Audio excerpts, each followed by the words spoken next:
تعلق لاہور سے. بسم اللہ الرحمن الرحیم. باب من آجر نفسه ليحمل على ظهره ثم تصدق منه وأجر الحمال. بالسند المتصل منا إلى الإمام الهمام الحافظ الحجة أمير المؤمنين في الحديث أبي عبد الله محمد بن إسماعيل بن إبراهيم بن المغيرة بن مردزبة الجعفي البخاري رحمه الله تعالى ومتعنا بعلومه وبركاته آمين. قال حدثنا سعيد بن يحيى بن سعيد القرشي قال حدثنا أبي قال حدثنا الأعمش عن شقيق عن أبي مسعود الأنصاري رضي الله تعالى عنه وعنهم قال كان رسول الله صلى الله عليه وسلم إذا أمر بالصدقة انطلق أحدنا إلى السوق فيحامل فيصيب المد وإن لبعضهم ل100,000 قال ما نراه إلا نفسه. بسم اللہ الرحمن الرحیم. الحمد للہ رب العالمین والصلاۃ والسلام علی رسولہ الکریم وعلی آلہ واصحابہ اجمعین. اما بعد. حضرت ابو مسعود انصاری رضی اللہ تعالی عنہ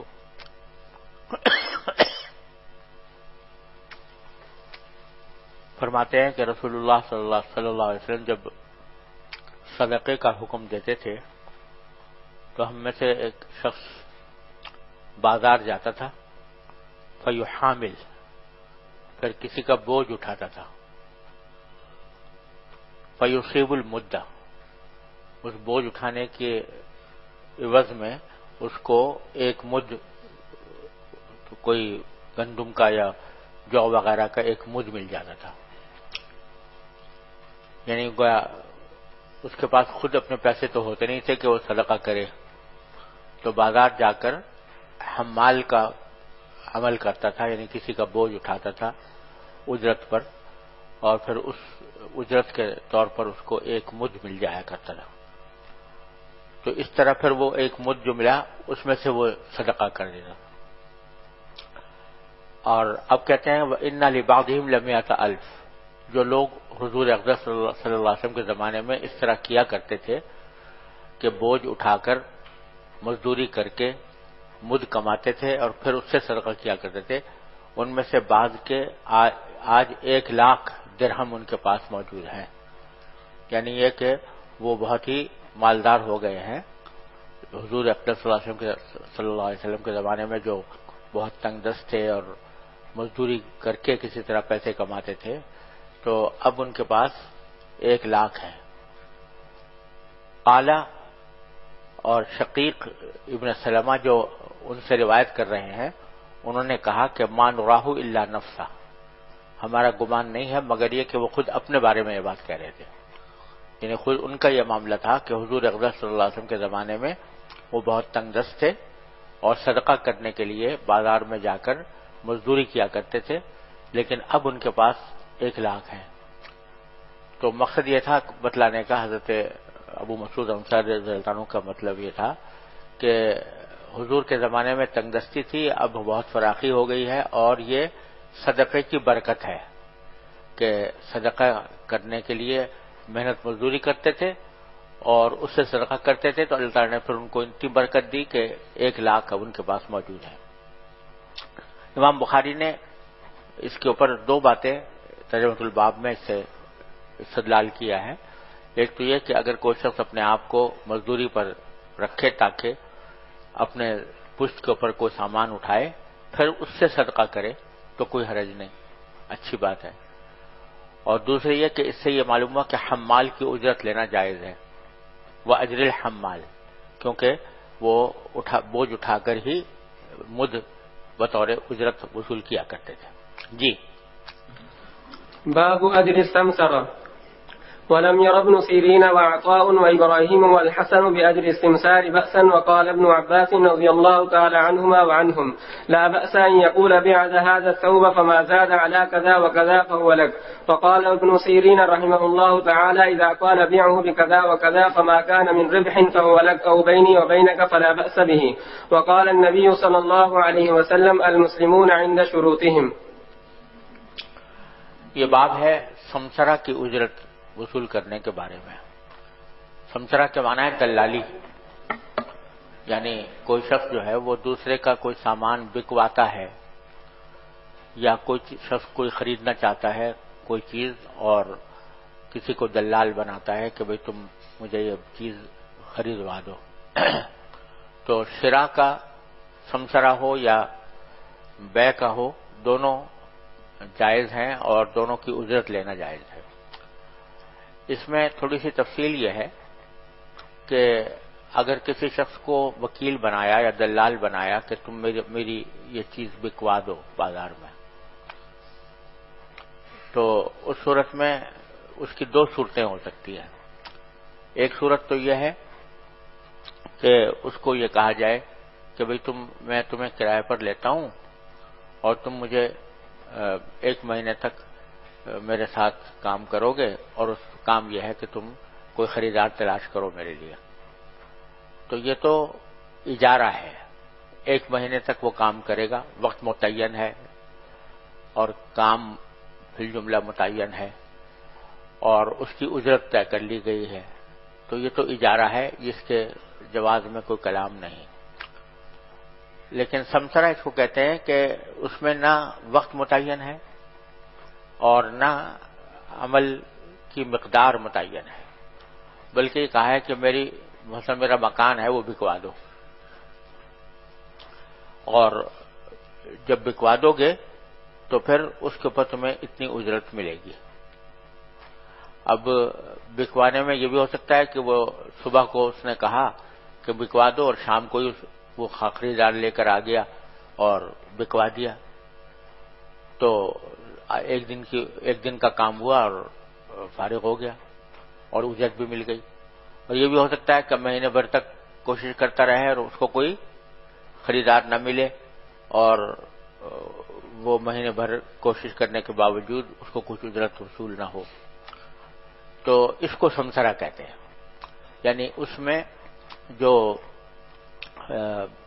وقت کی تعین نہیں ہوتی اور کام کی مقدار کی تعین نہیں ہوتی، کچھ پتہ نہیں کتنی دیر میں کتنی محنت کرنے سے خریدار ملے گا۔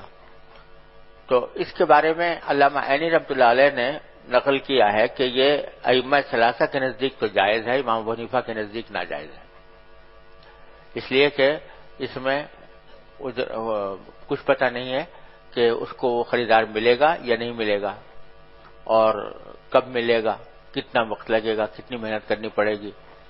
تو جو معقود علیہ ہے یعنی عمل، وہ مجہول ہے، اس وجہ سے امام ابو حنیفہ نے اس کو جائز نہیں کہا۔ یہ علامہ نے نقل کیا ہے اور بہت سے لوگوں نے بھی نقل کیا ہے کہ سمسرے کو وہ جائز نہیں کہتے۔ اصل میں سمسرہ جو ہے یہ اجارے کی قسم نہیں ہے، بلکہ یہ جعالہ کی قسم ہے۔ جعالہ اس کو کہتے ہیں کہ وہاں پر عقد جو ہوتا ہے وہ کسی عمل کے نتیجے پر ہوتا ہے، سمجھے نا؟ یعنی عمل کا وقت متعین نہیں ہوتا، عمل کی مقدار متعین نہیں ہوتی، بلکہ نتیجے پر ہوتا ہے کہ اگر اس کا یہ نتیجہ ظاہر ہو گیا تو تمہیں اتنا اجر ملے گا۔ اس میں مثال کے طور پر کوئی شخص یہ کہے کہ اگر میری گاڑی گم ہو گئی ہے، جو مجھے گاڑی تلاش کر کے لا دے گا اس کو میں اتنے پیسے دوں گا، سمجھے نا؟ تو یہ کہلاتا ہے جعالہ، کیونکہ ہو سکتا ہے کہ وہ 1 گھنٹے کے اندر ہی ڈھونڈ کے لے آئے، اور ہو سکتا ہے کہ سال بھر ڈھونڈتا رہے اور پھر بھی نہ ملے۔ تو عمل کی مقدار متعین نہیں، وقت متعین نہیں، لیکن عقد جو ہو رہا ہے وہ اس عمل کے نتیجے پر ہو رہا ہے کہ نتیجہ اگر ظاہر ہو گیا تو ہم تمہیں پیسے دیں گے ورنہ نہیں دیں گے، سمجھ رہے نا؟ اس کو کہتے ہیں جعالہ۔ اور اس کے بارے میں عام طور سے مشہور یہ ہے کہ امام ابو حنیفہ کے نزدیک جعالہ جائز نہیں ہے، اجارہ جائز ہے لیکن جعالہ جائز نہیں ہے، کیونکہ اس کے اندر کچھ پتہ نہیں ہے کہ اس کی محنت کرے اور کچھ بھی نہ ملے اس کو، اور یہ بھی ہو سکتا ہے کہ بہت کم محنت کرے اور بہت زیادہ پیسے مل جائیں۔ تو اس واسطے چونکہ اس میں ایک طرح کا غرض ہے، جہالت ہے، اس واسطے امام ابو حنیفہ اس کو ناجائز کہتے ہیں۔ لیکن صحیح بات یہ ہے کہ یعنی مجھے ایسا لگتا ہے کہ امام ابو حنیفہ رحمۃ اللہ علیہ سے جعالہ کے یا سمسرہ کے ناجائز ہونے پر کوئی صریح روایت نہیں ہے، نہ جائز ہونے پر اور نہ ناجائز ہونے پر۔ امام ابو حنیفہ سے کچھ منقول نہیں ہے اس کے بارے میں، تو چونکہ منقول نہیں ہے اس لیے بعض حضرات نے یہ سمجھا کہ ان کے نزدیک یہ جائز نہیں۔ سمجھے نا؟ یہ ایسا ہی جیسے کہ آپ نے سنا ہوگا کہ امام ابو حنیفہ رحمۃ اللہ سے اشارہ بالسبابہ کے بارے میں کوئی روایت نہیں ہے. یعنی نماز کے اندر جب اشہد ان لا الہ الا اللہ اشہد ان محمد عبدہ ورسولہ کہا جاتا ہے تو اس وقت میں اللہ کے اوپر انگلی اٹھانا، اس کے بارے میں ابو حنیفہ سے کوئی روایت نہیں ہے، براہ راست روایت نہیں ہے. تو اس کی وجہ سے بعض لوگوں نے سمجھا کہ امام ابو حنیفہ کے نزدیک اشارہ بالسبابہ ہے ہی نہیں، سمجھے نا؟ لیکن یہ بات درست نہیں ہے. روایت نہ ہونا اور بات ہے اور ناجائز کہنا اور بات ہے. تو یہی صورت جعالہ میں بھی ہے اور سمسرہ میں بھی ہے کہ ان سے روایت نہیں ہے کوئی، نہ اس بات میں نہ نفی میں. لیکن چونکہ نفی میں بھی روایت نہیں ہے، اس واسطے آخر میں متاخرین حنفیہ نے سمسرہ کو جائز قرار دیا ہے اور کہا ہے کہ سمسرہ جائز ہے. اور پھر اس میں کلام ہوا ہے کہ سمسرہ جب جائز ہے تو کیا اس میں اجرت کا مبلغ مقطوع کے ساتھ متعین کرنا ضروری ہے کہ بھئی اتنے پیسے دوں گا تم کو،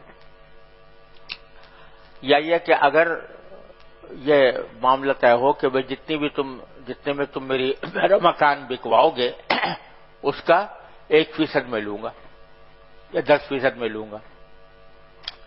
تو یہ نسبت کے لحاظ سے فیصد کے حساب سے نسبت اجرت متعین کرنا جائز ہے یا نہیں، اس پر بھی کلام ہوا ہے. آخر میں متاخرین حنفیہ نے یہ کہا ہے کہ نسبت کے ذریعے بھی جعالہ اور سمسرہ جائز ہے. اور جعالہ کے جواز پر قرآن کریم کی آیت بالکل واضح ہے کہ لمن جاء به حمل بعیر وانا به زعیم، کہ وہ حضرت یوسف علیہ السلام کا جو پیالہ گم ہو گیا تھا اس کے بارے میں یہ کہا گیا تھا کہ جو شخص بھی لے کر آئے گا تو اس کو ایک اونٹ کے بوجھ غلہ دیا جائے گا. تو اب وہ یہ بالکل عین جعالہ تھا اور اس کو جائز قرار دیا گیا. تو اسی طریقے سے اگر کوئی نسبت کے ذریعے متعین کر لیا جائے کہ اتنا فیصد جتنے میں تم بکواؤ گے اس کا اتنا فیصد میں تمہیں دوں گا، تو متاخرین حنفیہ نے اس کو بھی جائز قرار دیا. سمجھ گئے؟ آگے فرماتے ہیں وَلَمْ يَرَ ابْنُ سِيرِينَ وَعَطَاءَ وَإِبْرَاهِيمَ وَالْحَسَنُ وَأَجْرِ السَّمْسَارِ بَأْسًا. ان بزرگوں نے سمسار کی اجرت میں کوئی حرج نہیں سمجھا. اور عبداللہ بن عباس فرماتے ہیں کہ لا باس ان یقول بع هذا الثوب فما زاد على كذا وكذا فهو لك. اور عبداللہ بن عباس رضی اللہ عنہ سے ایک اور صورت سمسرے کی منقول ہے، وہ یہ کہ کوئی شخص یہ کہے کہ میرا یہ کپڑا ہے تم بازار میں بکوا دو اور مثلا 10 درہم میں بکوا دو مثال کے طور پر، اور اگر 10 درہم سے زیادہ میں بکواؤ گے تو جتنا زیادہ میں بکواؤ گے وہ تمہارا ہوگا. یہ عبداللہ بن عباس فرماتے ہیں کہ صورت بھی جائز ہے. جمہور کے نزدیک یہ صورت جائز نہیں ہے. جمہور یہ کہتے ہیں کہ کوئی اجرت تو متعین کرے. مثلا یہ کہ اگر یہ کہا نا کہ تم نے اگر 10 درہم میں بکواؤ اور 10 درہم سے زیادہ جو کچھ میں بکواؤ گے تو جو زیادتی ہوگی وہ تمہاری ہوگی، جس کے معنی یہ کہ اگر 10 درہم میں بکوائے گا تو کچھ بھی نہیں ملے گا، یا 10 درہم سے کم میں بکوائے گا تو بھی کچھ نہیں ملے گا. سمجھے نا؟ تو اس میں ایک ایسا احتمال ہے کہ اس کو کچھ بھی نہ ملے، یہ اس لیے درست نہیں ہے. اس کے بجائے یوں ہو کہ بھئی 2 درہم تو تمہاری اجرت ہے سمسرے کی، اور اگر تم نے 10 درہم سے زیادہ میں بکوایا تو جتنا زیادہ ہوگا وہ تمہارا ہوگا، بطور ہمت افزائی کے اس کو بڑھا دے. تو یہ صورت جائز ہے، یعنی ایک اجرت متعین ہو جائے ہر صورت میں کہ اتنا تو اس کو ملے گا ہی، لیکن اس سے زیادہ اگر ہوگا تو پھر وہ بھی اس کو دیا جائے گا. یہ صورت جائز ہے جمہور کے نزدیک. اور وقال ابن سیرین، محمد بن سیرین رحمۃ اللہ علیہ فرماتے ہیں کہ اذا قال بعه بكذا وكذا فما كان من ربح فهو لك، کہ کسی نے کہا دوسرے سے کہ تم میری یہ چیز اتنے میں بکوا دو، اب اس کے اوپر جو کچھ نفع ہوگا وہ تمہارا ہوگا یا میرے اور تمہارے درمیان ہوگا، تو اس میں کوئی حرج نہیں ہے. جمہور کے نزدیک بھی یہاں پر یہ شرط وہی ہے کہ اجرت کوئی متعین کی جائے اور اس کے بعد کہا جائے کہ اگر اس سے زیادہ میں بکوایا تو پھر وہ زیادتی تمہاری ہوگی یا تمہارے اور میرے درمیان مشترک ہوگی، یعنی آدھی تمہاری اور آدھی میری ہوگی. یہ دونوں صورتیں جائز ہیں. وقال النبی صلی اللہ علیہ وسلم المسلمون عند شروطہم، رسول اللہ صلی اللہ علیہ وسلم کا یہ ارشاد ہے کہ مسلمان اپنے شرطوں کے مطابق عمل کر سکتے ہیں، جو بھی شرطیں آپس میں طے کریں، جو بھی معاہدہ کر لیں، تو اس کے عموم میں یہ صورت بھی داخل ہے۔ یہ حدیث ہے جو آگے بھی امام بخاری رحمۃ اللہ علیہ کتاب الشروط میں لائیں گے، اور اس میں نبی کریم صلی اللہ علیہ وسلم نے فرمایا کہ المسلمون عند شروطہم الا ما احل حراما او حرم حلالا، مسلمان آپس میں جو بھی معاہدہ کر لیں تو وہ درست ہے، بشرطے کہ اس سے کسی حرام کا ارتکاب لازم نہ آتا ہو۔ جی وبه قال حدثنا جی تو یہ آج کل جو اسٹیٹ ایجنسی والے ہوتے ہیں تو یہ تو فیصد جو ہے نا متعین نہیں کرتے، بلکہ یہ جو ہے نا اجرت متعین کر دیتے ہیں کہ اگر مکان بکواؤ گے تو 40,000 یا 50,000 ہمارا ہوگا کمیشن۔ کوئی حرج نہیں، تو ٹھیک ہے صحیح۔ یہ بھی ٹھیک، وہ تو وسیلت کا اعلیٰ درست ہے۔ جی وبه قال حدثنا مسدد قال حدثنا عبد الواحد قال حدثنا معمر عن ابن طاووس عن أبيه عن ابن عباس رضي الله تعالى عنهما وعنهم قال نهى رسول الله صلى الله عليه وسلم أن يتلقى الركبان ولا يبيع حازن لباد. قلت يا ابن عباس ما قوله لا يبيع حازن لباد؟ قال لا يكون له سمسارا۔ حدیث تو پہلے گزر گئی ہے، اس کا مطلب یہاں لانے کا مقصد یہ ہے کہ کوئی شہری کسی دیہاتی کا دلال بنے، اس کو تو منع کیا، لیکن اس کا مفہوم مخالف یہ ہے کہ اگر شہری کا بنے یا دیہاتی کا بنے تو کوئی حرج نہیں۔ جی باب هل يواجر الرجل نفسه من مشرك في أرض الحرب. وبه قال حدثنا عمر بن حفص قال حدثنا أبي قال حدثنا الأعمش عن مسلم عن مسروق قال حدثنا خباب رضي الله تعالى عنه وعنهم قال كنت رجلا قينا فعملت لعاص بن وائل فاجتمع لي عنده فأتيته وتقاضاه فقال لا والله لا أقضيك حتى تكفر بمحمد، فقلت أما والله حتى تموت ثم تبعث؟ فلا. قال وإني لميت ثم مبعوث؟ قلت نعم. قال فإنه سيكون لي ثم مال وولد فأقضيك. فأنزل الله أفرأيت الذي كفر بآياتنا وقال لأوتين مالا وولدا۔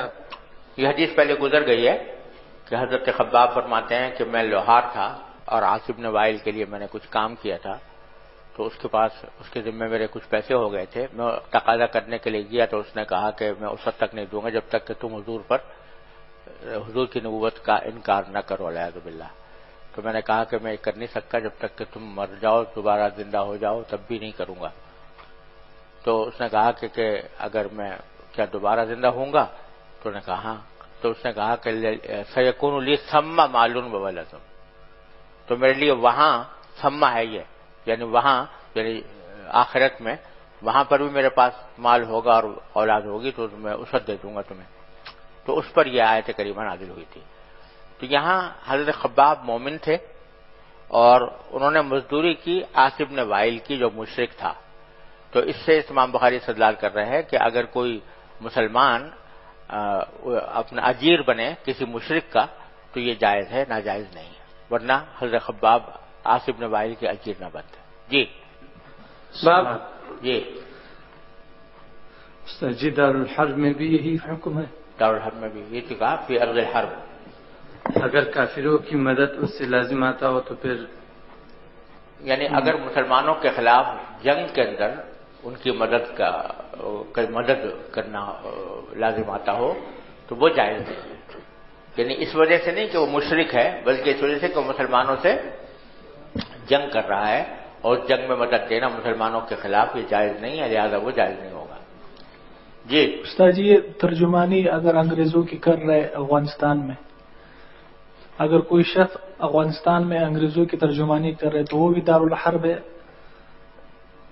دارالحرب تو کہنا خیر مشکل ہے، لیکن وہ ہے کہ وہاں پر غیر مسلم طاقت نے قبضہ کیا ہوا ہے، تو اس کے اوپر ان کی کسی بھی قسم کی مدد کرنا جس سے کہ ان کے اس قبضے کے اندر مدد ملے وہ جائز نہیں ہے۔ باقی ترجمانی اس معنی میں کہ کوئی خریداری کر رہا ہے اپنے ضروریات کی، اس وقت کوئی ترجمانی کر دی کسی نے تو بظاہر اس میں یہ جائز ہونا چاہیے۔ جی باب ما يعطى في الرقية على أحياء العرب بفاتحة الكتاب. وقال ابن عباس رضي الله تعالى عنهما عن النبي صلى الله عليه وسلم أحق ما أقلتم عليه أجرا كتاب الله. وقال الشعبي رحمه الله تعالى لا يشترط المعلم إلا أن يعطي شيئا فيقبله. وقال الحكم رحمه الله تعالى لم أسمع أحدا كره أجر المعلم. وأعطى الحسن 10 دراهم ولم ير ابن سيرين رحمه الله تعالى بأجر القسام بأسا. وقال كان يقال السحت والرشوة في الحكم وكانوا يعطون على الخرص. یہاں مسئلہ بیان فرمایا ہے امام بخاری رحمۃ اللہ علیہ نے اجرت علی الطاعات کا، یعنی کسی طاعت کے اوپر اجرت لینا، اس کا کیا حکم ہے۔ طاعت میں مثلا نماز پڑھانا، اذان دینا، قرآن کریم کی تعلیم دینا، یہ سب طاعات ہیں۔ اس میں اجرت لینا طاعات کے اوپر یہ جائز ہے یا نہیں، اس بارے میں مشہور اختلاف ہے فقہاء کرام کا۔ امام شافعی رحمۃ اللہ علیہ فرماتے ہیں کہ جائز ہے، امامت، مؤذنی، تعلیم، تدریس، ان سب کی اجرتیں لی جا سکتی ہیں۔ اور حنفیہ کا اصل مذہب یہ ہے کہ طاعات کے اوپر اجرت لینا جائز نہیں، یعنی امامت کے اوپر اجرت لینا، اذان پر اجرت لینا، تعلیم، قرآن کریم کی تعلیم پر اجرت لینا، یہ جائز نہیں ہے۔ امام ابو حنیفہ رحمۃ اللہ علیہ کا استدلال جو ہے وہ حضرت عبادہ بن صامت رضی اللہ تعالیٰ عنہ کی ایک حدیث سے ہے جو ابو داؤد وغیرہ میں آئی ہے کہ انہوں نے کسی کو تعلیم دی تھی اور اس کے نتیجے میں ان کو ایک کمان اجرت کے طور پر دی گئی، تو انہوں نے رسول اللہ صلی اللہ علیہ وسلم سے پوچھا کہ یا رسول اللہ اس طرح مجھے کمان دی گئی ہے تو کیا میں رکھنا جائز ہے یا نہیں ہے؟ تو آپ نے فرمایا کہ اگر تم یہ پسند کرتے ہو کہ تمہیں آخرت میں آگ کی کمان دی جائے تو قبول کر لو اس کو، مطلب یہ کہ یہ قبول کرنا تمہارے لیے جائز نہیں ہے کیونکہ تم نے تعلیم، قرآن کریم کی تعلیم کے اوپر یہ اجرت وصول کی ہے۔ تو امام حنیفہ رحمۃ اللہ علیہ استدلال کر کے یہ فرماتے ہیں کہ اس سے معلوم ہوا کہ تعلیم قرآن پر اجرت جائز نہیں۔ اور امام شافعی رحمۃ اللہ علیہ کا استدلال جو ہے وہ اس حدیث سے ہے جو امام بخاری نے یہاں پر روایت فرمائی ہے، اور امام بخاری خود بھی امام شافعی کی تائید کر رہے ہیں۔ وہ پہلے حدیث دیکھ لو، پھر ترجمۃ الباب کی طرف آئیں گے انشاءاللہ۔ بھی قال حدثنا ابو النعمان قال حدثنا ابو عوانہ عن ابی بشر عن ابی المتوکل عن ابی سعید رضی اللہ تعالی عنہ قال انطلق نفر من اصحاب النبی صلی اللہ علیہ وسلم فی سفرۃ سافروها۔ نبی کریم صلی اللہ علیہ وسلم کے صحابہ میں سے کچھ لوگ نکلے ایک سفر میں جو انہوں نے اختیار کیا تھا، یہاں تک کہ وہ جا کر حتی نزلوا علی حی من احیاء العرب، یہاں تک کہ وہ عرب کے کچھ قبیلوں میں سے کسی قبیلے کے پاس جا کر اترے۔ فاستضافوهم، تو اس قبیلے کے لوگوں سے انہوں نے مہمانی طلب کی، یعنی یہ کہا کہ بھئی ہم مسافر ہیں، ہمیں ہماری مہمانی کرو۔ فابوا ان یضیفوهم، تو انہوں نے مہمانی کرنے سے انکار کر دیا، حالانکہ عام عرب کی عادتوں کے خلاف بات تھی، لیکن اس وقت انہوں نے ان کی مہمانی کرنے سے انکار کر دیا۔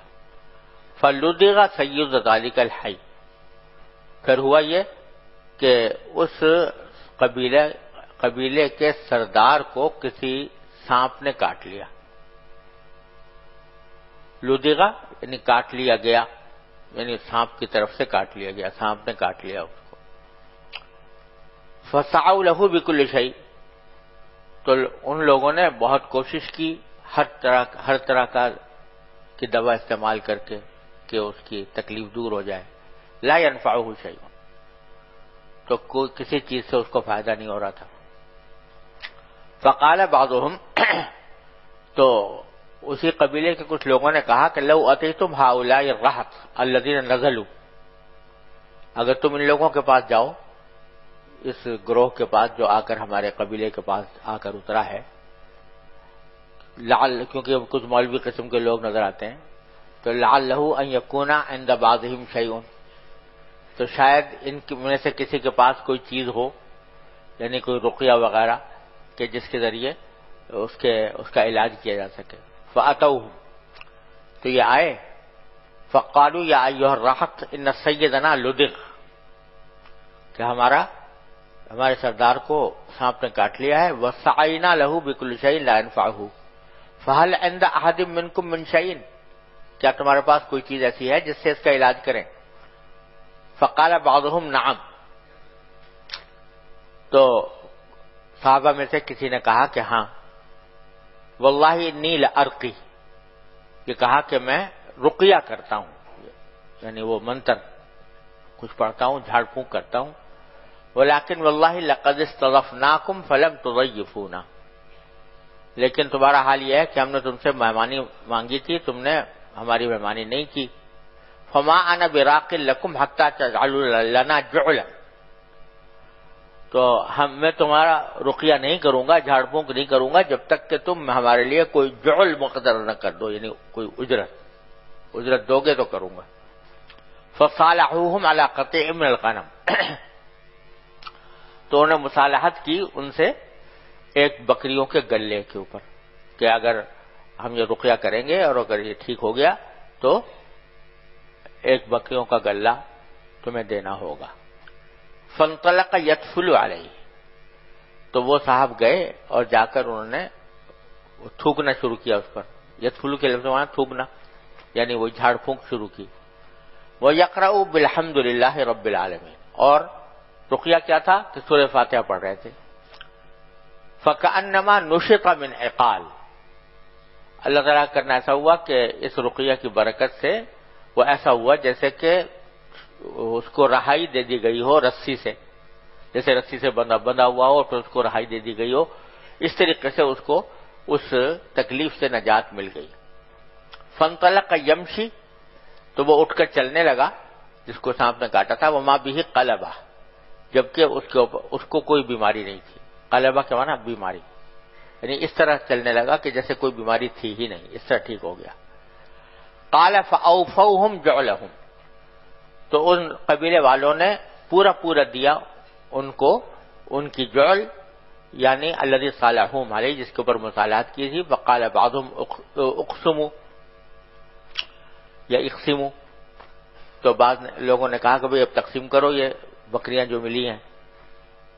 فقال الذی رقا، تو جن صاحب نے رقیہ کیا تھا انہوں نے کہا کہ لا تفعلوا، ابھی تقسیم نہ کرو، حتی ناتی النبی صلی اللہ علیہ وسلم، یہاں تک کہ ہم حضور کے پاس آ جائیں. فنذکر له الذی کان، تو آپ سے ہم ذکر کرتے ہیں یہ جو واقعہ پیش آیا تھا. فننظر ما یامرنا، تو پھر دیکھیں گے کہ حضور ہمیں کیا حکم دیتے ہیں، یعنی بکریوں کا گلہ ہمارے لیے رکھنا درست ہے، جائز ہے کہ نہیں ہے، اور ہم کیا تقسیم کریں یا نہ کریں. فقدموا علی رسول اللہ صلی اللہ علیہ وسلم، یہ سب حضرات حاضر ہوئے حضور کی خدمت میں. فذکروا له فقال وما یدریک انها رقیہ، تو آپ نے فرمایا ان صاحب سے جنہوں نے رقیہ کیا تھا کہ تمہیں کس نے بتایا کہ یہ رقیہ ہے سورہ فاتحہ، یعنی تمہارے دل میں کیسے آیا کہ یہ رقیہ ہے، اس سے یہ فائدہ ہو جائے گا. ثم قال قد اصبتم، پھر فرمایا کہ تم نے ٹھیک کیا. اقسموا، تقسیم کر لو یہ بکریاں آپس میں. وَاضْرِبُوا لِي مَعَكُمْ بِالسَّهْمًا، اور میرے لیے بھی ایک حصہ لگاؤ، حضور نے فرمایا، یعنی ان کو اطمینان دلانے کے لیے کہ بالکل جائز ہے، یہ فرمایا کہ میرے لیے بھی حصہ لگاؤ. فضحك النبی صلی اللہ علیہ وسلم، اور آپ نے یہ کہتے ہوئے آپ ہنسے بھی. ارے سمجھے نا؟ تو اس سے امام شافعی رحمۃ اللہ استدلال کرتے ہیں کہ سورہ فاتحہ پڑھنے پر اجرت لی گئی اور اس کو نبی کریم صلی اللہ علیہ وسلم نے جائز قرار دیا، بلکہ فرمایا کہ اس میں میرا بھی حصہ لگاؤ. تو پتہ چلا کہ طاعات کے اوپر اجرت لینا جائز ہے.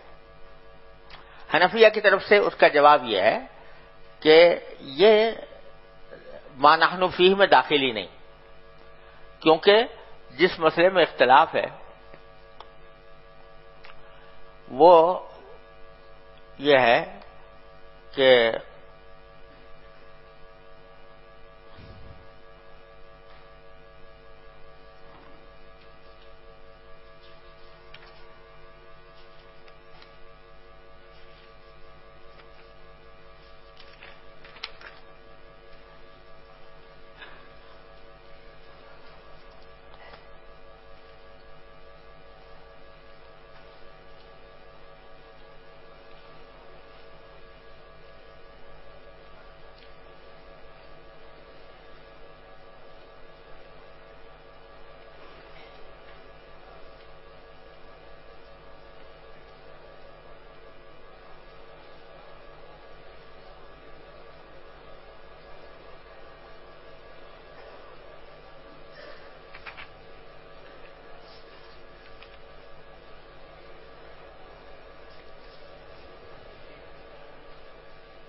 وہ یہ ہے کہ ہمارا اختلاف ہو رہا ہے اس عمل میں جو طاعت اور عبادت ہو اس کے اوپر اجرت لینا. اور اگر یہ جو رقیہ ہوتا ہے نا، یعنی قرآن کریم کی کوئی آیت اگر بطور رقیہ پڑھی جائے تو یہ طاعت ہی نہیں، وہ طاعت نہیں رہتی، بلکہ وہ ایک علاج ہے. تو جتنے بھی تعویذ گنڈے ہوتے ہیں یا جتنے بھی جھاڑ پھونک ہوتی ہے، اس میں جو آیات تلاوت کی جاتی ہیں یا سورت تلاوت کی جاتی ہے وہ طاعت نہیں ہے، وہ عبادت نہیں ہے، وہ دنیاوی مقصد کے لیے کی جا رہی ہے. عبادت وہ ہوتی ہے جو خالصتاً اللہ تعالیٰ کی رضا کے لیے کیا جائے، اور اگر کوئی دنیاوی مقصود ہے تو وہ طاعت نہیں ہے. جب طاعت نہیں ہے تو اس پر اجرت لینا بھی جائز ہے. لہذا حنفیہ کے نزدیک تعویذ گنڈے وغیرہ پر اجرت لینا جائز ہے، اسی وجہ سے جائز ہے. سمجھے نا؟ لہذا یہ ما نحن فیہ میں داخل نہیں، اس سے استدلال کرنا اجرت طاعات پر یہ درست نہیں. سمجھ گئے؟ اصل مذہب حنفیہ کا یہی ہے، لیکن متاخرین حنفیہ نے اس مسئلے میں شافعیہ کے قول پر فتویٰ دیا، اس وجہ سے کہ اگر بالکل اجرت کو منع کر دیا جائے، امامت، اذان، تعلیم، تو یہ سارے جو دروازے ہیں بند ہی ہو جائیں گے. لوگ کوئی کر نہیں پائے گا بغیر اجرت کے، یہ کام مستقل طور پر نہیں کر پائے گا. تو یہ تعلیم کا دروازہ بھی بند ہو جائے گا، امامت، اذان وغیرہ بھی بند ہو جائے گی. تو ضرورت کے تحت فقہاء حنفیہ نے اس میں فتویٰ دیا شافعیہ کے قول پر. سمجھ گئے؟ اب امام بخاری جو ہے شافعیہ کی تائید کر رہے ہیں. باب ما یعطى فی الرقیۃ علی احیاء العرب، جو اجرت دی جاتی ہے رقیہ پر احیاء عرب پر اگر رقیہ کیا جائے. احیاء عرب کا نام بس ایسے ہی لے دیا اتفاقاً، کیونکہ واقعہ انہی سے متعلق ہے، ورنہ کوئی قید نہیں ہے یہ، بلکہ جس کے اوپر بھی رقیہ کیا جائے فاتحۃ الکتاب سے. وقال ابن عباس رضی اللہ عنہما عن نبی صلی اللہ علیہ وسلم، اور عبداللہ ابن عباس رضی اللہ عنہ نبی کریم صلی اللہ علیہ وسلم سے یہ روایت کرتے ہیں کہ احق ما اخذتم علیہ اجرا کتاب اللہ، کہ سب سے زیادہ حقدار اجرت کا، جس چیز کے اوپر تم اجرت لو وہ ہے اللہ کی کتاب. یعنی اللہ تعالیٰ کی کتاب کے اوپر اگر تم اجرت لوگے تو سب سے اچھی وہ ہے. یہ اسی واقعے کے اندر آپ نے فرمایا تھا. تو اس لیے حنفیہ کہتے ہیں کہ یہ واقعہ جو ہے وہ طاعات سے متعلق ہی نہیں ہے، رقیہ سے متعلق ہے، لہذا درست ہے. وقال الشعبی لا يشترط المعلم الا ان يعطي شيئا فيقبله، امام شعبی فرماتے ہیں کہ معلم کو شرط لے کر پیسے لینا جائز نہیں ہے، یعنی باقاعدہ معاہدہ کر کے طے کر کے پیسے لینا جائز نہیں ہے. الا ان يعطي شيئا، الا کہ شاگرد کچھ دے دے تو وہ قبول کر لے ہدیے کے طور پر، یہ تو جائز ہے. لیکن باقاعدہ کہ بھائی تم اتنے پیسے دو گے تو میں تمہیں پڑھاؤں گا، تو شافعی کہتے ہیں کہ جائز نہیں. وقال الحکم، حکم رحمۃ اللہ علیہ فرماتے ہیں کہ لم اسمع احدا کرہ اجر المعلم، کہ میں نے کسی کو نہیں سنا اپنے بزرگوں میں سے کہ اس نے معلم کی اجرت کو مکروہ سمجھا ہو، یعنی ان کے نزدیک معلم کی اجرت جائز ہے. وأعطى الحسن 10 دراہم، حسن بصری نے کسی کو 10 درہم دیے تھے تعلیم کے اوپر. ولم ير ابن سیرین بأجر القسام بأسا، اور محمد ابن سیرین رحمۃ اللہ علیہ نے کوئی حرج نہیں سمجھا تقسیم کرنے والوں کی اجرت پر. یعنی اگر مکان فرض کرو 2 آدمیوں کے درمیان مشترک ہے تو اس میں تقسیم کے کون سا حصہ کون لے، اس کے لیے بعض اوقات ماہرین ہوا کرتے تھے تقسیم کرنے والے، ان کو قسام کہتے تھے. تو قسام کو بلوا کر تقسیم کی اور اس کو اجرت دی، تو اس میں کوئی حرج نہیں ہے.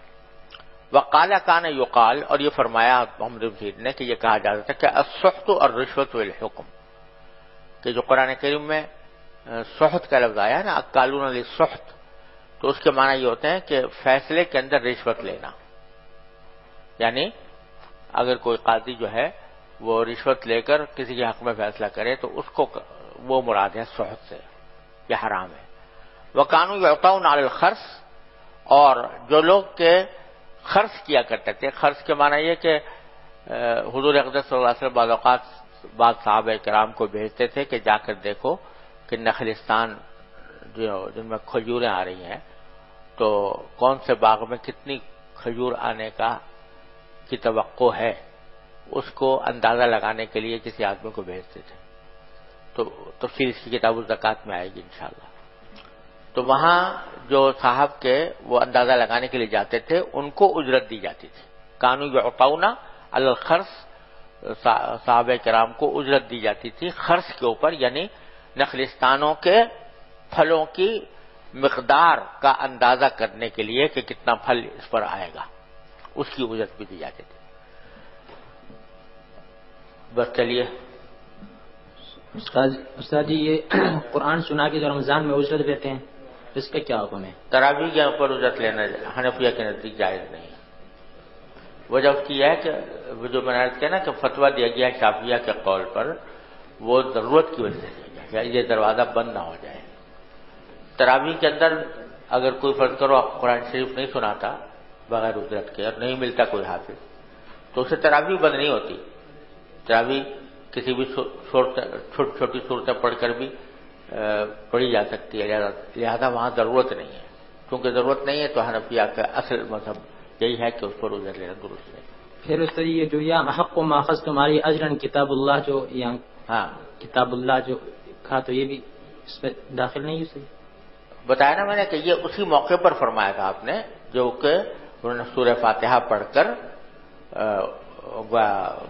رقیہ کیا تھا، رقیے پر اجرت لی تھی. تو اس کو اسی سیاق میں دیکھنا چاہیے نا کہ آپ نے فرمایا کہ سب سے اچھی بات یہ ہے کہ تم نے رقیہ کیا کتاب اللہ سے اور اس کے اوپر اجرت لی. یہ مطلب متاخرین احناف نے جو فتویٰ دیا ہے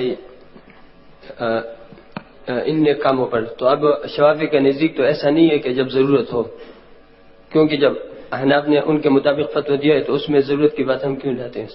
وہ یہ ہوتا ہے کہ دوسرے مذہب پر فتویٰ دینے کی وجہ جو ہوتی ہے وہ ضرورت ہوتی ہے.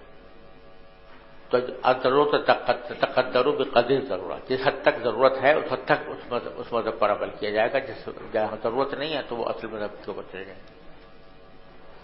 صحیح سوال ہے. جی صحیح سوال یہ ہے کہ جب ہمارے نزدیک امام شافعی رحمۃ اللہ کا مسئلہ اس حدیث سے ثابت نہیں ہوتا تو ہمارے متاخرین نے ان کے مذہب پر پھر فتویٰ کیوں دیے؟ کیوں دیا؟ میں نے یہ اس لیے دیا کہ جتنے مذاہب اربعہ ہیں وہ سب مجتہد فی امور کے اندر اپنے اپنا ایک موقف رکھتے ہیں. یہ سارا امر جو ہے مجتہد فی ہے. مجتہد فی کے اندر اگرچہ ہمارے نزدیک ان کے دلائل کمزور ہیں لیکن مسئلہ بہرحال مجتہد فی ہے اور صحابہ کرام کے زمانے سے مجتہد فی ہے.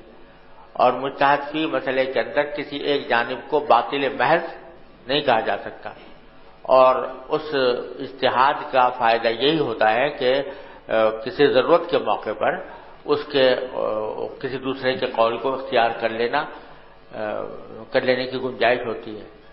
تو باوجود کہ ہم دلائل کے لحاظ سے اس کو مرجو سمجھتے ہوں، اس کے باوجود چونکہ ایک وہ بھی ایک مجتہد فی مسئلے میں ایک امام کا موقف ہے، اور ایک ہی امام کا نہیں بہت سے حضرات کا موقف ہے جن میں صحابہ تابعین بھی داخل ہیں. تو اس واسطے اس کو بالکل باطل محض نہیں کہا جا سکتا، کیونکہ باطل محض نہیں ہے تو ضرورت کے وقت اس کے اوپر عمل کرنے کی گنجائش ہے. استاد یہ قال کان یقال السخط والرشوة فی الحکم، یہ جو عبارت لے کر آئے ہیں استاد جی اس کا مطلب سمجھ میں نہیں ہے. یہاں کیوں لے کر یہاں اس لیے لے کر آئے ہیں کہ یعنی کسی کو یہ گمان نہ ہو کہ سخط جو کہا جا رہا ہے یہ قرآن کریم کے پڑھنے کے اوپر اجرت لینے کو سخط کہا جا رہا ہے. اس کا ازالہ کرنے کے لیے بتلایا کہ نہیں، سخط جو ہے اصل میں وہ قضا کے اندر رشوت لینے پڑا. اسی طریقے سے کسی کا گمان یہ ہو سکتا تھا کہ اگر کوئی قاضی بنا ہے اور قاضی اپنے قضا کی اجرت لیتا ہے حکومت سے یا بیت المال سے تو یہ سخط میں داخل ہو. تو کہا کہ نہیں، اجرت لینا سخط میں داخل نہیں ہے. البتہ اگر وہ رشوت لے گا کسی فریق سے اور رشوت لے کر اس کے حق میں فیصلہ کرے گا تو پھر وہ سخط میں داخل ہے. جی تراویح کے عوض جو اجرت لیے گئے ان کا کیا کرنا چاہیے؟ اگر باقاعدہ طے کر کے اجرت لی ہے تو وہ صدقہ کر دینا چاہیے، یا تو اصل کو اگر واپس کرنا ممکن ہو ان کو تو واپس کر دیں ورنہ پھر صدقہ کریں. استاد جی قسام اور خارج کا ترجمۃ الباب سے کیا مناسبت ہے؟ بس ایک تردن للباب بتا رہے ہیں کہ وہ بھی جائز ہے اور یہ بھی جائز ہے. چلو سوال یار چھوڑو اب سوال کو. ہاں کیا ہے؟ حنفیہ نے جو شوافی کے مذہب پر فتویٰ دیا ہے تو یہ ضرورت کی وجہ سے دیا ہے جی. تو اس کا تقاضا تو یہ ہے کہ اگر کوئی ایسا شخص امامت کر رہا ہے یا مؤذنی کر رہا ہے تو اگر وہ صاحب استطاعت ہے, اس کے باقی وسائل ہیں, ذرائع آمدن ہیں, تو اس کے لیے اجرت دینا حنفیہ کے مذہب کے مطابق درست نہیں ہونا چاہیے.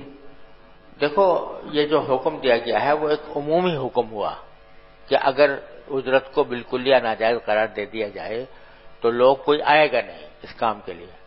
لیکن اب جب ایک مرتبہ یہ بات ہو گئی کہ اس طرح, تو پھر اس کے لیے مطلق اجرت لینا جائز ہو جائے گا. اگرچہ اچھا یہ ہے ایسے شخص کے لیے کہ نہ لے, اچھا یہ ہے, لیکن یہ نہیں کہا جائے گا کہ وہ حرام ہے, کیونکہ جب حکم لگتا ہے تو اشخاص پر نہیں لگتا بلکہ عام حکم ہوتا ہے. تو اشخاص کے فلاں شخص کے لیے جائز ہے, فلاں شخص کے لیے جائز نہیں ہے, یہ حکم نہیں ہوتا. حکم پھر عام ہی ہوتا ہے. لیکن جو ہے پھر بھی بہتر اس کے لیے ہے کہ جب صاحب استطاعت ہے تو ان کاموں کے لیے نہ لے اجرت. چلیے. قال ابو عبداللہ وقال شعبہ حدثنا ابو بشر قال سمعت ابو المتوکل بهذا. جی میرا نام عاطف شاہ مانسیرہ سے تعلق. جی. باب ضریبۃ العبد وتعاہد ضرائب الامام بالسند اب کے اوپر کوئی ضریبہ متعین کر دینا. پیچھے گزرا ہے نا کہ بعض اوقات لوگ جو ہیں وہ اپنے غلاموں سے کہتے تھے کہ اتنے پیسے کما کر لاؤ, اس کو ضریبہ کہتے تھے.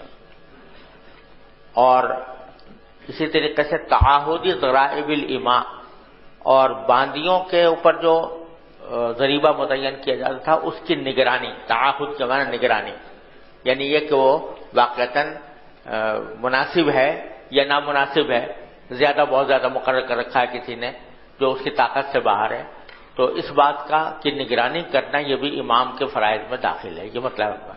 اور حدیث وہ لائے جو پہلے گزر گئی ہے کہ نبی کریم صلی اللہ علیہ وسلم نے حجامت کروائی تھی ابو طیبہ سے, اور پھر ان کے موالی سے بات کی تھی کہ بھائی ان کے خراج میں کمی کر دو, ہے نا. آپ نے اس کو نامناسب سمجھا کہ اتنی زیادہ خراج مقرر کر رکھا ہے, اتنا سے بڑا ذریعہ مقرر کر رکھا ہے, تو آپ نے کمی کروائی تھی. جی. بالسند المتصل منا إلى الإمام أبي عبد الله محمد بن إسماعيل بن إبراهيم بن المغيرة بن بردزبة الجعفي البخاري رحمه الله تعالى وتعالى بعلومه وبركاته آمين.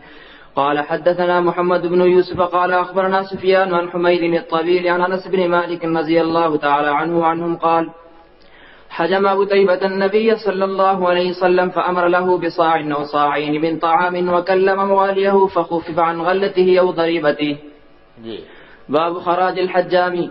وبه قال حدثنا موسى بن إسماعيل قال حدثنا وهيب قال حدثنا ابن طاووس عن أبيه عن ابن عباس رضي الله تعالى عنهما وعنهم قال احتجم النبي صلى الله عليه وسلم وأعطى الحجام أجره.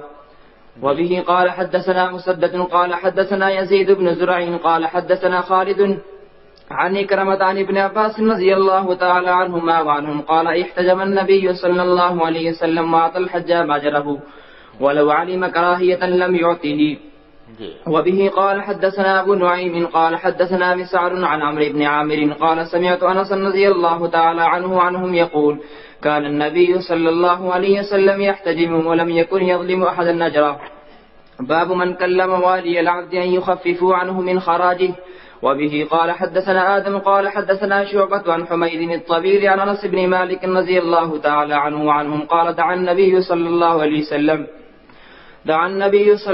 عليه وسلم غلاما فحجمه وأمر له بصاع أو صاعين أو مد أو مدين فكلم فيه فخفف من ضريبته. باب ما جاء في كسب البغي والإماء. وكره إبراهيم أجر النائحة والمغنية. وقول الله تبارك وتعالى ولا تكرهوا فتياتكم على البغاء إن أردنا تحسنا لتبتغوا عرض الحياة الدنيا ومن يكرهن فإن الله من بعد إكراههن غفور رحيم. وقال مجاهد فتياتكم إمائكم. وبه قال حدثنا قتيبة بن سعيد عن مالك عن ابن شهاب عن أبي بكر بن عبد الرحمن بن الحارث بن هشام عن أبي مسعود الأنصاري رضي الله تعالى عنه عنهم أن رسول الله صلى الله عليه وسلم نهى عن ثمن الكلب ومهر البغي وحلوان الكاهن. وبه قال حدثنا مسلم بن إبراهيم قال حدثنا شعبة عن محمد بن جحادة عن أبي حازم عن أبي هريرة رضي الله تعالى عنه وعنهم قال نهى النبي صلى الله عليه وسلم عن كسب الإماء. باب کسب سے مراد یہاں وہی ہے بغی کی کسب. جی. باب عصب الفحل. وبه قال حدثنا مسدد قال حدثنا عبد الوارث وإسماعيل بن إبراهيم عن علي بن الحكم عن نافع عن ابن عمر رضي الله تعالى عنه وعنهم قال نهى النبي صلى الله عليه وسلم عن عصب الفحل. عصب الفحل سمجھتے ہو؟ جفتی کرانے پر ہوتے ہیں. جی. باب إذا استأجر أرضا فمات أحدهما. قال ابن سيرين ليس لأهله أن يخرجوه إلى تمام الأجل. وقال الحسن والحكم وإياس بن معاوية تمضى الإجارة إلى أجلها. وقال ابن عمر رضي الله تعالى عنه وعنهم أعطى النبي صلى الله عليه وسلم خيبر بالشطر فكان ذلك على عهد النبي صلى الله عليه وسلم وأبي بكر وصدرا من خلافة عمر رضي الله تعالى عنهما وعنهم. ولم يذكر أن أبا بكر وعمر رضي الله تعالى عنهما وعنهم جدد الإجارة بعدما قبض النبي صلى الله عليه وسلم. یہاں امام بخاری نے یہ مسئلہ بیان کیا ہے کہ اگر دو آدمیوں کے درمیان عقد اجارہ ہوا، ایک مؤجر ہے اور ایک مستاجر ہے، اس کے بعد ان دونوں میں سے مدت اجارہ کے ختم ہونے سے پہلے ان میں سے کسی کا انتقال ہو گیا، مؤجر کا انتقال ہو گیا یا مستاجر کا انتقال ہو گیا، تو آیا عقد اجارہ باقی رہے گا یا نہیں رہے گا؟ یہ مسئلہ بیان کرنا چاہتے ہیں.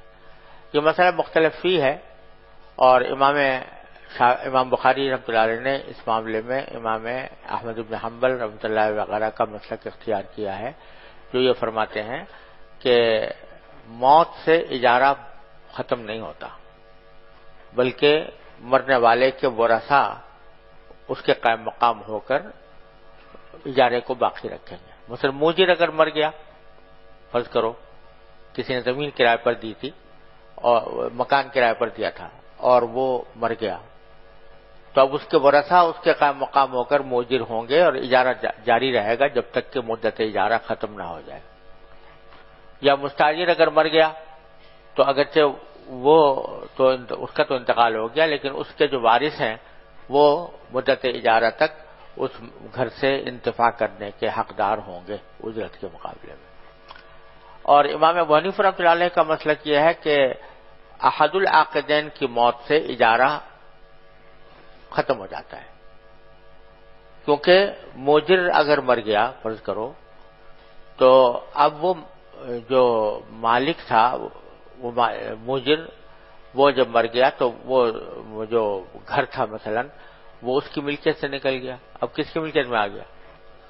ورثاء کی. تو جب تک ورثاء رضامند نہ ہوں اور اثر نو اجارہ نہ کریں اس وقت تک بغیر مالک کی اجازت کے اجارہ ہوگا، اس واسطے باطل ہو گیا. اسی طرح مستاجر جو ہے اگر اس کا انتقال ہو جاتا ہے تو اب اگر آپ اجارے کو جاری رکھیں گے تو اس کے معنی یہ ہوئے، ایک تو یہ کہ موجر جو ہے وہ مستاجر کو تو اجارہ دینے پر راضی تھا، لیکن اس کے ورثاء کو اجارے پر دے اس پر راضی ہے یا نہیں ہے یہ پتہ نہیں. ٹھیک ہے نا. دوسرا یہ کہ مستاجرین جو ہیں وہ اس کے ورثاء اگر ہوں گے تو وہ یعنی وہ خود راضی ہیں اس اجارے اجرت دینے پر یا راضی نہیں ہے یہ بھی پتہ نہیں. اس واسطے امام ابو حنیفہ فرماتے ہیں کہ کوئی اجارہ باقی نہیں رہے گا بلکہ ختم ہو جائے گا. ہاں البتہ پھر اگر ورثاء چاہیں تو وہ ایک نیا عقد اجارہ کر لیں تو ٹھیک ہے، لیکن نیا نہ کریں تو سابق اجارہ ختم ہو جائے گا. یعنی سمجھے نا. امام بخاری رحمۃ اللہ فرماتے ہیں کہ ختم نہیں ہوگا بلکہ اس کے اندر میراث جاری ہوگی. تو وہ فرماتے ہیں کہ اذا استاجر ارضا فمات احدهما، اگر ایک شخص نے کرائے پر لی کوئی زمین اور پھر ان میں سے کوئی ایک مر گیا یعنی موجر یا مستاجر، تو امام محمد بن سیرین فرماتے ہیں کہ لیس لاہلہ ان یخرجوه الی تمام الاجل. محمد بن سیرین فرماتے ہیں کہ وہ موجر کے اہل کو یہ حق نہیں ہے، یعنی اس کے ورثاء کو یہ حق نہیں ہے کہ مستاجر کو نکالیں اس زمین سے الی تمام الاجل، جب تک کہ اجارے کی مدت پوری نہ ہو جائے۔ وقال الحسن والحکم وایاس بن معاویہ، اور ان سب حضرات کا مسلک بھی یہی ہے کہ تمطل اجارۃ الی اجلھا، کہ اجارہ اپنی مدت تک جاری رہے گا۔ وقال ابن عمر، اور آگے استدلال کر رہے ہیں امام بخاری رحمۃ اللہ علیہ، ان حضرات کے مسلک پر استدلال کر رہے ہیں اس بات سے کہ دیکھو نبی کریم صلی اللہ علیہ وسلم نے خیبر کے نخلستان یہودیوں کو دیے تھے مساقات اور مزارعات کے عقد کے تحت، ہے نا۔ پھر نبی کریم صلی اللہ علیہ وسلم کا جب وصال ہو گیا تو تب بھی وہ مزارعات اور مساقات جاری رہی، اور یہ کہیں مذکور نہیں ہے کہ حضرات شیخین نے یعنی صدیق اکبر اور فاروق اعظم رضی اللہ عنہ نے نیا اجارہ کیا ہو یا نیا عقد کیا ہو۔ تو اگرچہ وہ مساقات اور مزارعات کا عقد تھا، لیکن اسی کے اوپر قیاس کرتے ہوئے ہم بخاری فرماتے ہیں کہ اجارے کا بھی یہی حکم ہوگا کہ نیا اجارہ کرنے کی ضرورت نہیں ہے۔ سمجھ رہے ہیں بھائی؟ لیکن یہ استدلال اس لیے ذرا کمزور معلوم ہوتا ہے کہ حقیقت میں ہر سال نیا عقد ہوا کرتا تھا، اور ہر سال یہ تو وہ ایک طرح سے بات تھی کہ اگر اس کو فسخ نہیں کیا، جب تک فسخ نہیں کیا جائے گا تو ہر سال تجدید ہوتی چلی جائے گی۔ جب یہ بات پہلے سے طے تھی تو اب نیا عقد کرنے کی ضرورت نہیں تھی، تو اس واسطے اس سے استدلال کرنا اس مسئلے کے اوپر ذرا مشکل ہے۔ ویسے فی نفسی اس بارے میں کوئی نص نہیں ہے، نہ حنفیہ کے پاس نہ ان حضرات کے پاس جو اجارے کو باقی رکھنا سمجھتے ہیں، نص نہیں ہے۔ قیاس ان حضرات کے قیاس سے یوں لگتا ہے ان کو، اور حنفیہ کے ہاں یہ ہے کہ بھئی ختم ہو جائے گا، تو معاملہ مجتہد فی ہے۔ اور آج کل کے جو حالات ہیں اس کے اندر اجارے کو موت و عہد العاقدین سے فسخ ماننے میں بڑی دشواریاں ہیں، لہذا اگر جمہور کے قول پر عمل کیا جائے تو گنجائش ہے۔ جی وبه قال حدثنا موسى بن إسماعيل قال حدثنا جويرية بن أسماء عن نافع عن عبد الله رضي الله تعالى عنه وعنهم قال أتى رسول الله صلى الله عليه وسلم خيبر اليهود أن يعملوها ويزرعوها ولهم شطر ما يخرج منها، وأن ابن عمر رضي الله تعالى عنه وعنهم حدثه أن المزارع كانت تقرأ على شيء سماه نافع لا أحفظه، وأن رافع بن خديج رضي الله تعالى عنه وعنهم حدث أن النبي صلى الله عليه وسلم نهى عن كراع المزارع. وقال عبيد الله عن نافع عن ابن عمر رضي الله تعالى عنهما وعنهم حتى أجلاهم عمر. جی منتہ تو ہو گیا، چلو صلی اللہ تعالی۔ جی کچھ فرما رہا ہے کوئی؟ نصاب کہا تھا کب سے؟ جی نصاب امتحان کے لیے جی وہ تو کتاب الوضو سے کتاب الصلاۃ تک تو ہے ہی ہے نا، اور کتاب البیوع سے کتاب الوکالہ کے ختم تک انشاءاللہ۔